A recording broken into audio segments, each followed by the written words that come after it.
So one time, my family got together to throw this birthday party for my niece that was gonna be turning 3 years old. And so it was gonna be like a regular birthday party. We were gonna grill some burgers, have some birthday cake, hang out, have fun. It was gonna be awesome. And so the night before, my husband and I, we go to help get the party set up for the next day.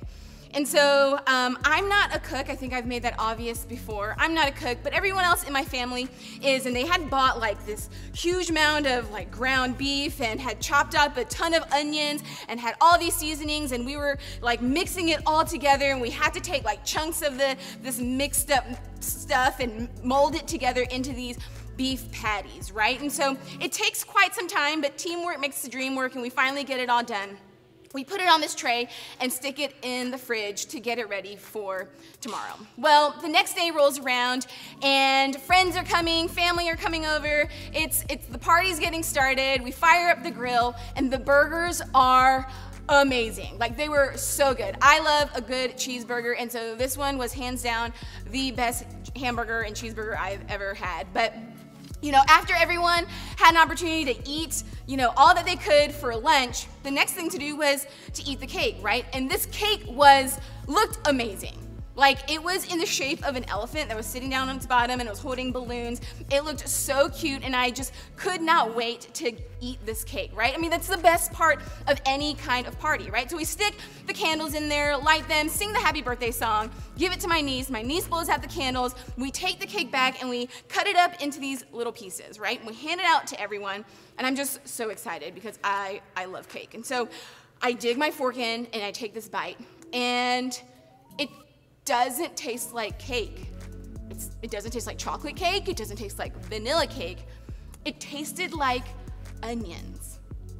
Yeah, what had happened is that the beef patties that we were making the night before, we had stuck them in the refrigerator that also contained the birthday cake in it, and the smell of the onions just permeated into the cake and made it onion flavored. Isn't that disgusting, right? And you might be wondering, well, Jean, why are you sharing this story with me? Bear with me, it's all gonna make sense in just a minute, right? But we have this saying in transit, and probably you've heard of it too, a faith of your own. Maybe you've seen it on a postcard that we've mailed to you. Maybe you've seen it printed on a t-shirt that we always make here in transit, or you've heard it in like a baptism video. At the end of the baptism video, you've heard the person say, and I have a faith of my own. But have you ever stopped to wonder and think, like, what does that phrase actually mean? Like, what does those words actually mean to you? Now, maybe you're sitting there wondering, like, is there one correct answer to this? There isn't. Because honestly, a faith of your own can mean lots of different things.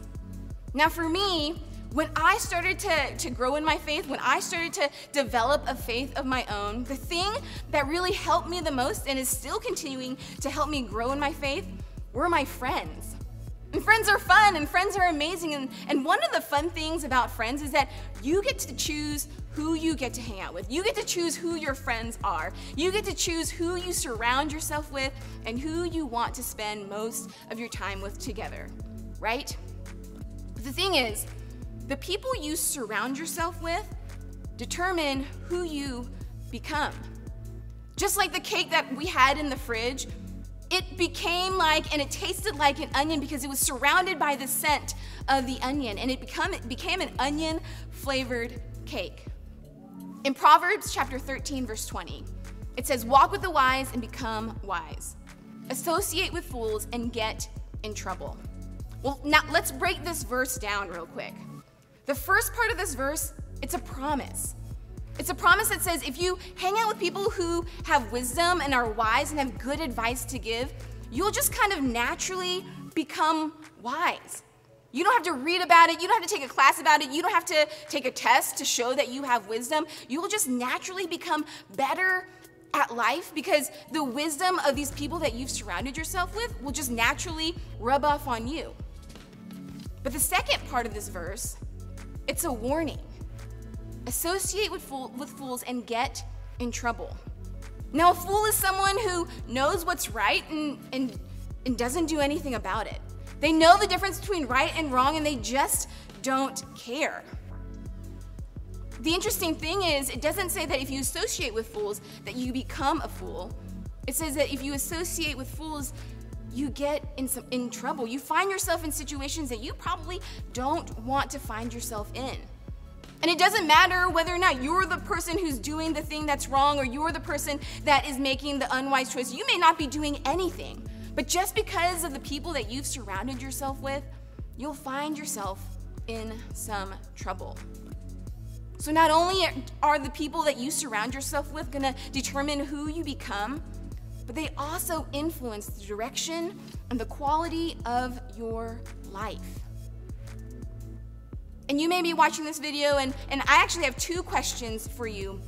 And you may be watching this video, and after this video, you're gonna be with your small group, and I want you to think about these questions and answer them together with your small group. But if you're watching this from home by yourself, I want you to still reflect on these questions, answer them, maybe even jot them down in a journal, in a notebook, on a sheet of paper somewhere. But I want you to think about these 2 questions. The first one is, how do you tell the difference between someone who is wise and someone who is foolish? Like, how do you know that someone is filled with wisdom versus someone that isn't? Maybe make a list. Share it with your small group or jot it down and reflect on that question. And the second question that I have for you is, who in your life is making you better at life?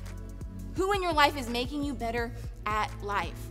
We all need people in our lives who are going to speak truth and wisdom and shine light to our lives. And who in your life is doing that for you? Transit, I'm so glad that you were able to join us today. Looking forward to when we are back together sometime soon.